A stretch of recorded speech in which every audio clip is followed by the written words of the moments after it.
everyone. Welcome to yet another edition of the Wrap Up. Dan Myers, Nick Buckler with you. As always, right? As always. As always. It's a fun time. Summer is right around the corner. The weather's warm. The men and women are warm. The people of America are warm. The pools are warm. Pools are not quite warm yet. The water is blue. The sun is shining.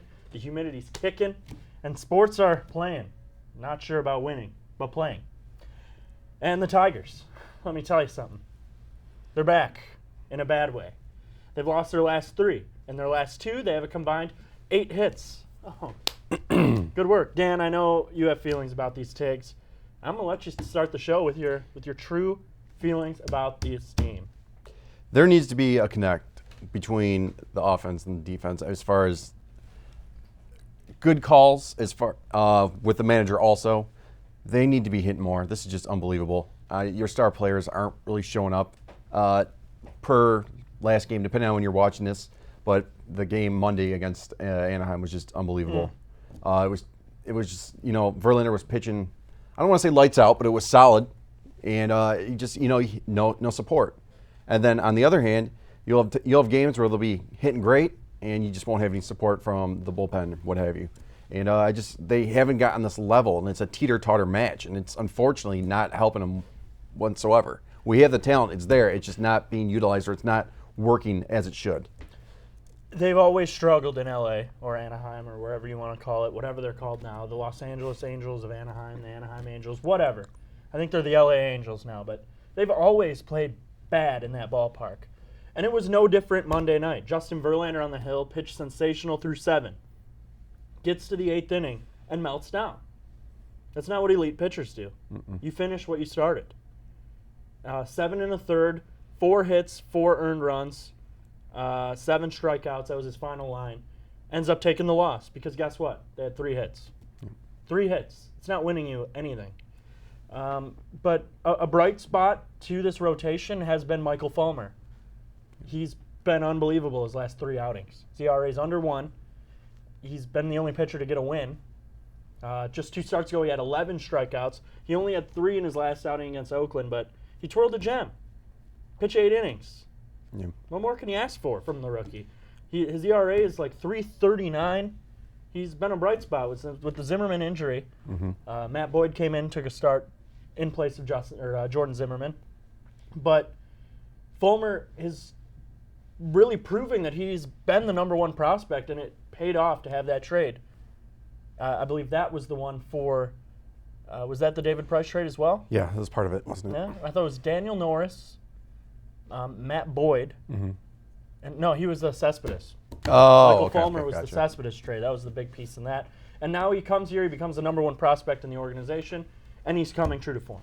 Yeah, and the huge thing, what you said there, is he's a rookie, and we should have him for some time, and that we need that. We need to start building from the foundation.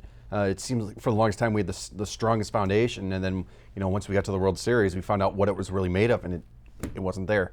So if we could just keep him strong, that would, and I love him. Since his first outing, I thought it was great. Do you know him? Yeah. Yeah, has he got a good personality? He's or is got it a great personality. Looks or personality? He bought some pizza kits for some local neighbor kids. Did you from hear us, that, so everyone? He's a true he gives stand-up to guy. The community. He bought pizza kits from, probably freezer burn from Little Caesars. Those things are great. I don't think anyone eats pizza kits. Let me just get that straight. Pizza kits are generally hockey team. Okay, generally hockey teams sell these as like their fundraiser, and they upcharge some frozen dough and some expired cheese, and they say, hey, we got little individual pepperoni pizzas, or we got our famous crazy bread. It's not. It's crazy. The only thing crazy about it is the taste. It's horrible. But here's the thing with those. I don't think anyone eats them. You just thought, oh yeah, I'll buy them. Oh, okay, and then you're digging through your freezer about 6 years later, and you're like, oh man, you can't even tell what it is. You shake it off, all the ice falls off. There's water all over the ground. You're like, oh, these must have been those pizza kits from Little Johnny down the way. No. It's 6 years later to Michael the day Fulmer, though, we're at the corner in the recycling bin or your garbage bin hanging out going, thanks for your support of the local team. Michael Fulmer supports youth. Yeah. He supports expired pizza. Moving on to the batting order. Justin Upton, $76 million. No, 176. How'd I forget $100 million? Oh, because I forgot that he's not hitting the ball. 215, strikes out. Oh, I think he just struck out again. He's the worst. This is opinionated. You have a problem? Call in. Call in. I'm waiting. Hello? Hello? Oh, you like Justin Upton? Okay, turn off your TV and become a fan of a different team. He's the worst. Pay him the money. Yeah, sure. Put Steven Moya in there. Put Ghost in there. I don't care. I know he's in AAA. Don't care. Don't care. You know who has been playing well? Cameron Maben. He's down to 428. Down to that. That's huge. He's hitting over 500 for 2 weeks. This kid just rakes. And he was at one time #1 prospect in the organization. Left, came back 8 years later. He was the big piece in the Miguel Cabrera trade that brought Miggy and D-Train to Detroit. Dontrelle Willis then went considered AWOL, running around his condo complex in January in his underwear. Then quickly went into a mental ward. So you win some, you lose some. Literally. Yep, but we got Miggy in that deal. So I'll take a senile person to get Miggy. Big deal. It'd be a good marketing Then you ploy. get Ramon Santiago back, who was in that deal. You get Cameron Maben back, who was in that deal. And here we are, Tigers, 4th place in the American League Central. Oh, there's only 5 teams. The only team worse is the Minnesota Twins. Me and Dan could go up to Jimmy John's Field that just opened, play against, we could put on our Utica Unicorn uniform. I would say that 5 times Yeah, very fast. nice. Gee. Yeah, thank you. And beat the Minnesota Twins. They should be in the USPBL because they're awful. The Corns would beat them.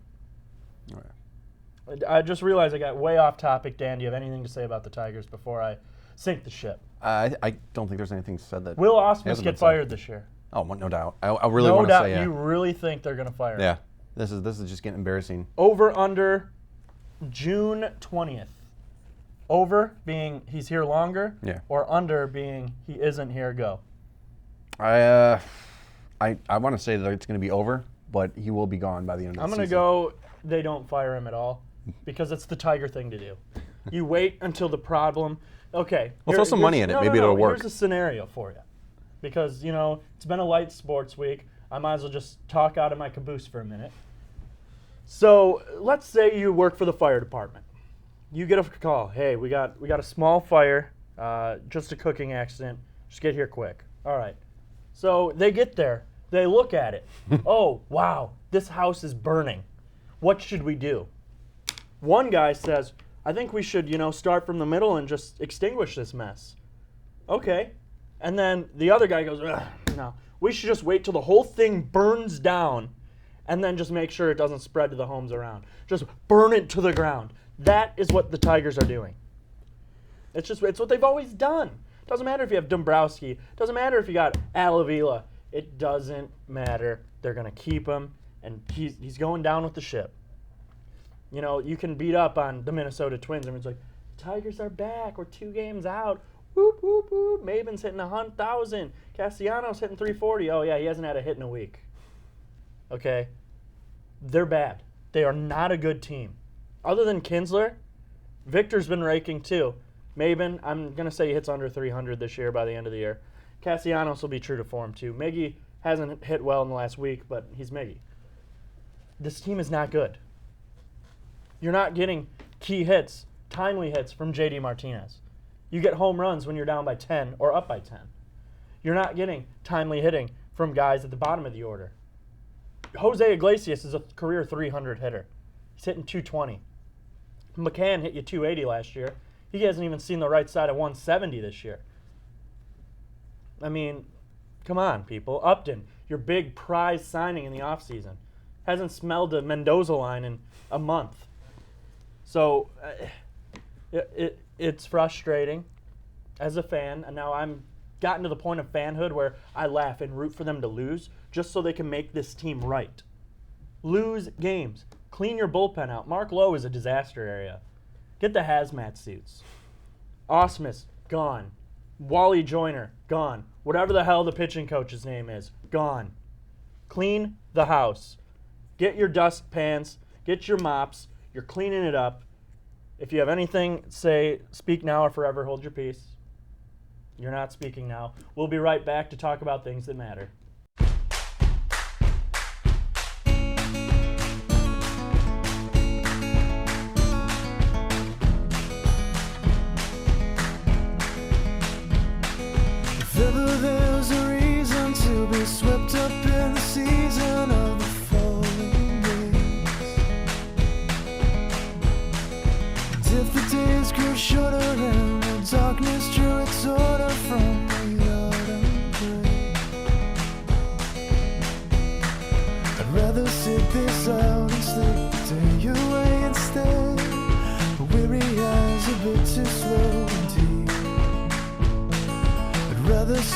lights out and sleep until you're away instead, to worry about the emptiness that comes.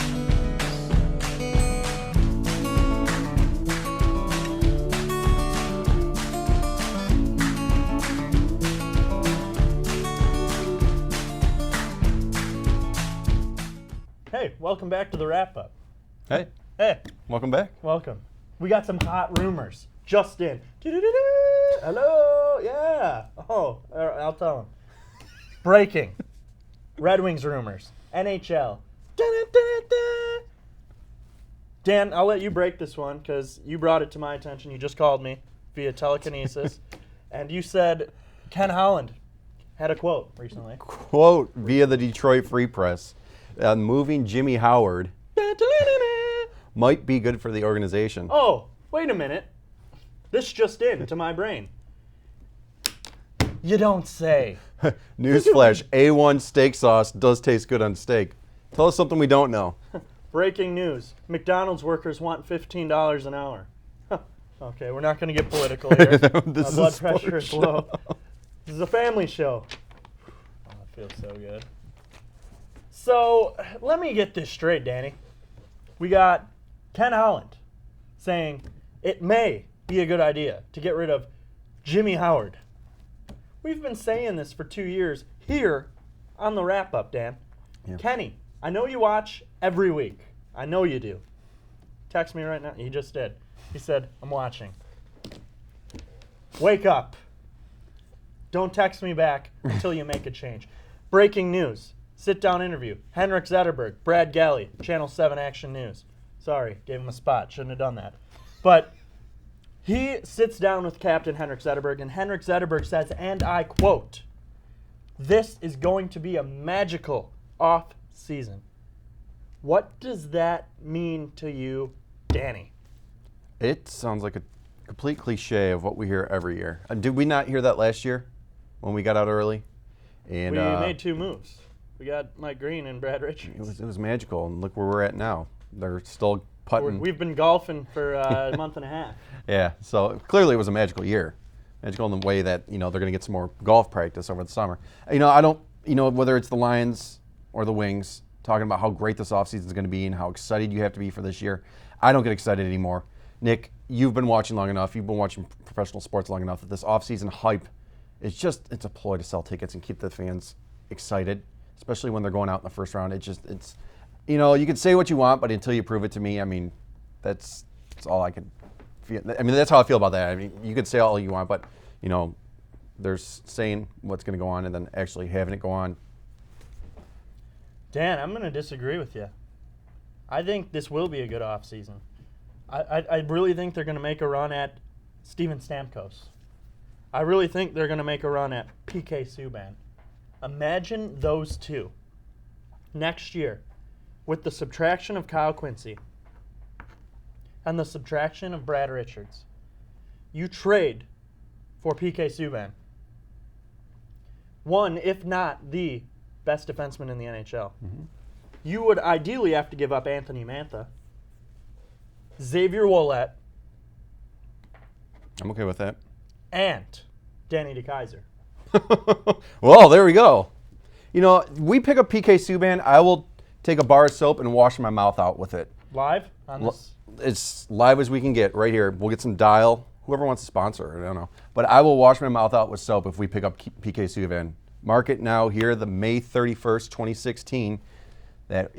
I'll do that. I'm I just writing it can't see down. it happening. Stamkos, it's a possibility, but there's no way we get PK Subban. Save it for the vault. Hopefully I'm wrong. I would love to be wrong about this. I would love to get Dan DeKeyser out of here. I would love to get rid of Mantha. I feel he's a little overhyped for what we've been waiting for. And for us to get PK Subban, And Mantha and Xavier Ouellet, both from Montreal, Quebec. yeah. Danny DeKeyser, Mick, sorry, your son's got to go. I think Danny DeKeyser has a bright future. I would love to see him stay here. In addition to PK Subban and Mike Green and Nicky Cronwall. But I would trade Erickson. No one's going to want him. And also, Steven Stamkos, likely going to get $9 to $10 million. You're likely going to be presented with Pavel Datsyuk in June, first week of June, he says. That's coming up. It's like right now. He's going to make his decision on next year. after a family vacation. Ideally, the news will be he is going to sign a 2-year deal with St. Petersburg in the KHL, but that would mean the Red Wings are stuck with $7.5 million. So they're going to have to trade that, move that if they want to make a run at anyone. Give it to a team who may have some room that they're not going to spend, cap space. Give up a draft pick and his salary. Sure. Do it. In a heartbeat. I'd give up a 3rd-round pick. Mm-hmm. No doubt in my mind. Yep. Because you have to make a run now. Or A, this godforsaken playoff streak will end. Or B, they were not going to be able to make a run at the Cup. And I think it doesn't matter. People say the streak needs to end. They need to dive and rebuild. No. Okay, the thing with the NHL is any of the 16 teams that make the playoffs can win the Stanley Cup. We've seen 8 seeds win in the last 10 years more than ever. And the Red Wings were right there last year. Took Tampa to 7 games. Tampa goes to the Stanley Cup Finals. Tampa said after our hardest series was Detroit. The Wings are a different team in the playoffs. This year, obviously, they won 1 game. 2 years ago, obviously, they won 1 game. But the year against Chicago, and they beat Anaheim in the first round as a 7 seed.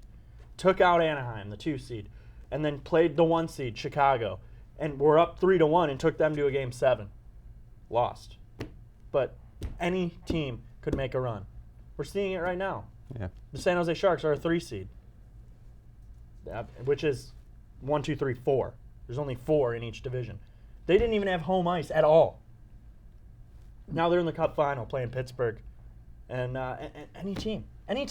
Now, what, like you said, any team it's possible, and we do have struggles. What do you think the key ingredient is that the Wings don't have that got San Jose and Chicago into the Cup finals?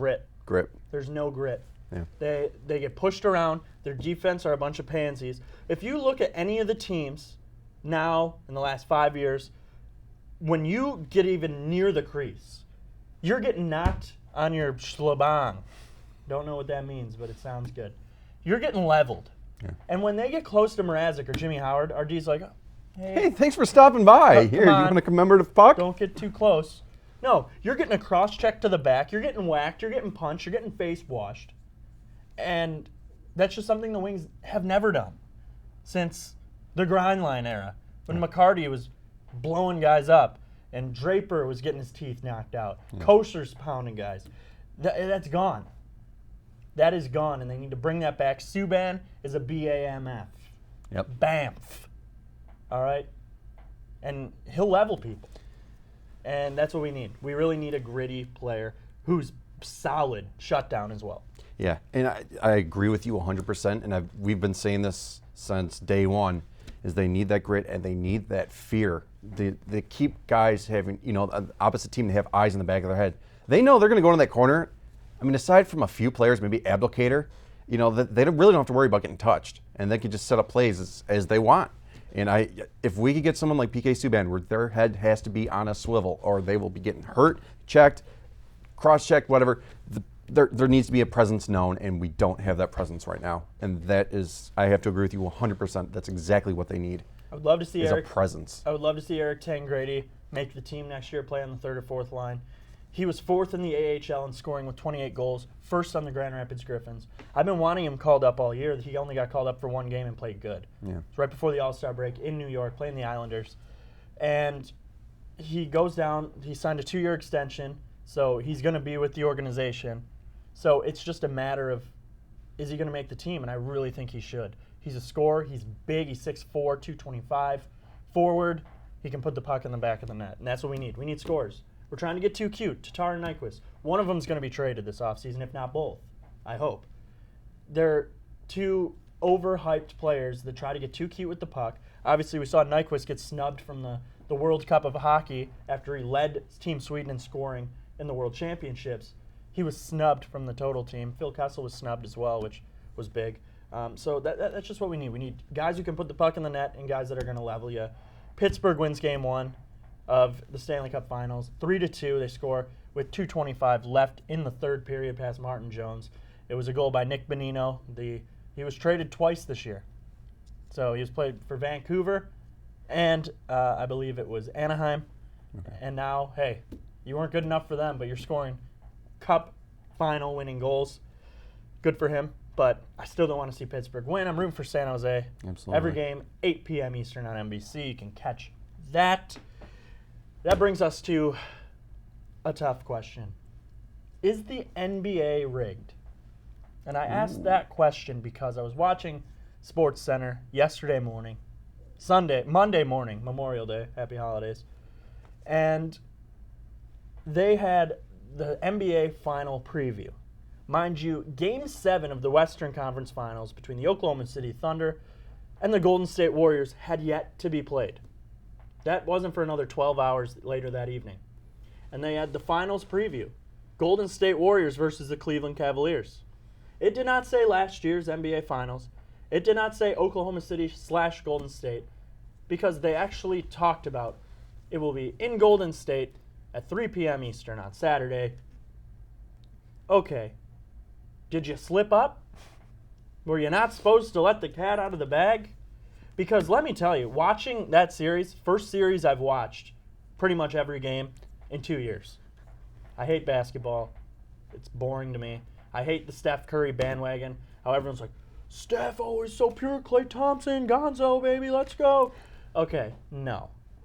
Remind me who Golden State had 5 years ago on their team. Where were you then?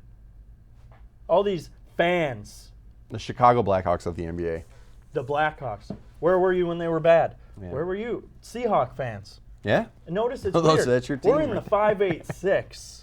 Macomb, Shelby, Sterling Heights, Troy. That's 248, sorry. But we're here in suburbia. And people are diehard Golden State Warriors fans. Where is Golden State? What city do they play in? You don't know. San Francisco, by the way. Now you can tell your friends that you are a true fan. You don't know anything. And it goes back to the whole bandwagon. I went to a Cleveland-Detroit game last year. There was all these LeBron fans. No. Okay, if the Pistons were good and they had a guy of elite caliber, you'd be a diehard Pistons fan. Everyone would be all peachy keen like they were in 04. All right. Is it rigged, Dan? Because it's of all the sports, I feel the NBA is the most rigged. Watch that series, and you see guys getting bowed in the face. The child molester-looking dude on Oklahoma City gets elbowed in the head, and you just see his face getting bowed.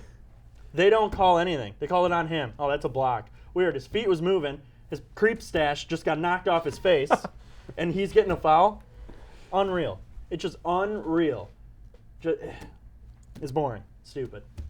Yeah. And to answer your question, do I think it's rigged? No. But do Oh, they okay. play favorites? Fade to black. Cut. They were done. This guy's awful. You're telling me that professional Oh, okay. sports league's rigged? if Pete Rose is running it, yeah, maybe. But as far as favoritism, yeah. I mean, you could turn on ESPN anytime LeBron's playing. Am I there? But yeah, you can watch LeBron take 3 or 4, 5, 6, 7 steps, and it's not an issue. Well, he's the golden child. Traveling is no longer a rule in the NBA. Right. Look at Apparently Steph we didn't Curry, get the word, Draymond The Green, memo. LeBron, D. Wade, all these guys. Melo still at the age of 70. I mean, Yeah. And going back to your Golden State bandwagon rant, I have to agree that there are a lot of Golden State fans that came out of the woodwork, allegedly. But I think they're so sick of being force-fed a LeBron James, force-fed a Kobe Bryant, who was subpar for the past couple of years before his retirement. LeBron that's really all they had, especially once he was in Miami. So when you get a young stud like Steph Curry coming out from college and actually giving them competition and winning, MVP titles and stuff like that, it's fun to get excited about something like that because you're not force-fed the same crap day in and day out, courtesy of the 4-letter network, courtesy of SI. So I can see how they want to be fans, they want to show support. But you're absolutely right. There is a bandwagon, and you're going to get that in any sport. You really are. That's unfortunately how it is, and that's where that term comes from. But you know what? I'd much rather have a Steph Curry bandwagon fan than a Chicago Blackhawk fan sitting next to me on a train or an airplane, because then when it comes down to it, you and I are bigger hockey fans, and I can't stand Chicago Blackhawk fans. that's true. Also, I did notice that I will be rooting for Cleveland to mop the floor with the Golden State Warriors. Because the LeBron bandwagon is pretty much fizzled for the Steph Curry bandwagon. And if I can slash the tires on any wagon, it's a bandwagon. All right? Slash them. Gash them. Goosh. Done. All right? Over. I had something to say. Can't remember what I wanted to say. So, we're going to have to hit the bar hard. Because I don't want to remember today. That was poetry by Nick. If you like it, hey, what up? For Dan Myers, I'm Nick Buckler. Hopefully you don't drive the wrong bandwagon, because I'll run you right off the road.